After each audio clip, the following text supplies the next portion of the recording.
ओम नमो भगवते वासुदेवाय। ओम माधवाय नमः। ओम नमः शिवाय।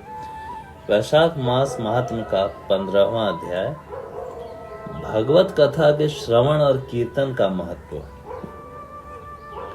शुद्धदेव बोले, मेष राशि में सूर्य के स्थित रहने पर जो वैशाख मास में प्रातः स्नान करता है और भगवान विष्णु की पूजा करके इस कथा को सुनता है, वह सब पापों से मुक्त हो भगवान विष्णु के परम धाम को प्राप्त होता है। इस विषय में एक प्राचीन इतिहास है। गोदावरी के तट पर शुभ ब्रह्मेश्वर क्षेत्र में महर्षि दुर्वासा के 2 शिष्य रहते थे, जो परमहंस, ब्रह्मनिष्ठ, उपनिषद विद्या में परिनिष्ठित और इच्छा रहित थे। वे भिक्षा मात्र भोजन करते और पुण्यमय जीवन बिताते हुए गुफा में निवास करते। उनमें से एक का नाम सत्यनिष्ठ और दूसरे का नाम तपोनिष्ठ था। वे इन्हीं नामों में तीनों लोकों में विख्यात थे। सत्यनिष्ठ सदा विष्णु जी की कथा में तत्पर रहते।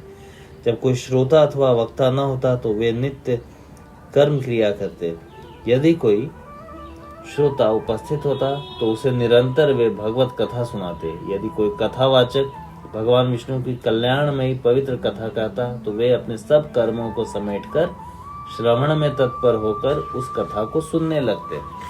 वे अत्यंत दूर के तीर्थों और देव मंदिरों को छोड़कर कथा विरोधी कर्मों का परित्याग करके भगवान की दिव्य कथा सुनते और श्रोताओं को स्वयं भी सुनाते।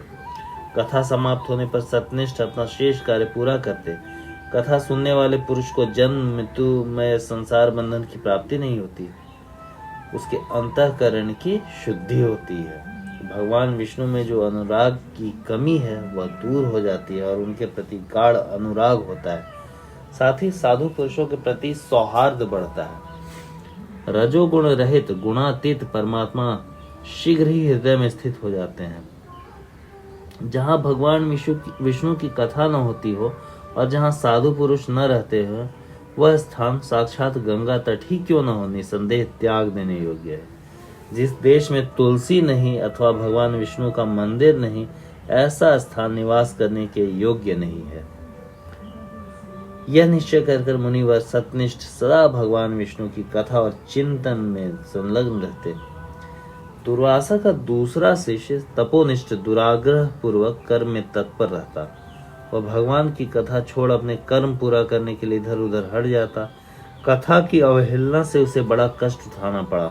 अंतोगत्वा कथा परायण सत्यनिष्ठ ने ही उसका संकट से उद्धार किया। जहाँ लोगों के पाप का नाश करने वाली भगवान विष्णु की पवित्र कथा होती है, वहाँ सब तीर्थ और अनेक प्रकार के क्षेत्र स्थित होते हैं। जहाँ विष्णु कथा रूपी पुण्यमयी नदी बहती है, उस देश में निवास करने वालों की मुक्ति उनके हाथ में ही है। पूर्व काल में पांचाल देश में पुरुयशा नामक एक राजा थे, जो पुण्यशील बुद्धिमान राजा भूरियाशोक के पुत्र थे। पिता के मरने पर पुरुषा राज सिंहासन पर बैठे। वे धर्म की अभिलाषा रखने वाले, शूरता, उदारता आदि गुणों से संपन्न धनुर्वेद में प्रवीण थे। उन महामती नरेश ने अपने धर्म के अनुसार पृथ्वी का पालन किया। कुछ काल के पश्चात राजा का धर्म नष्ट हो गया। हाथी और घोड़े बड़े रोगों से पीड़ित हो मर गए। उनके राज में भारी अकाल पड़ा।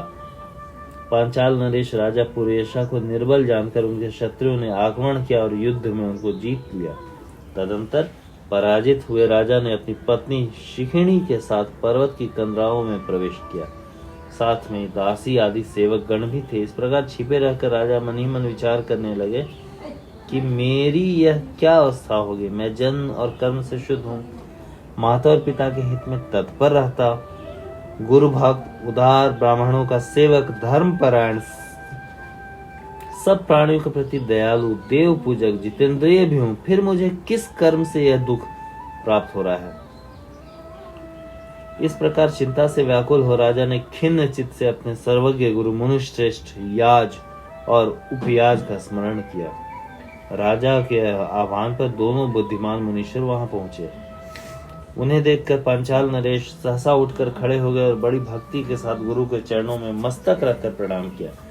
फिर वन में पैदा होने वाली शुभ सामग्रियों द्वारा उन्होंने उन दोनों का पूजन किया।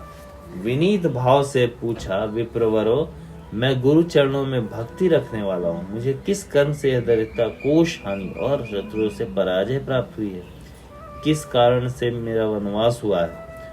मुझे अकेले क्यों रहना पड़ा? मेरा न कोई पुत्र है, न बड़ा भाई और न हितकारी मित्र। मेरे द्वारा सुरक्षित राज्य में यह बड़ी भारी अकाल कैसे पड़ गया? ये सब बातें विस्तार पूर्वक मुझे बताएं।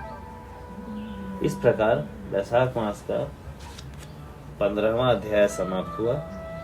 ओम नमो भगवते वासुदेवाय। ओम नमः शिवाय। ओम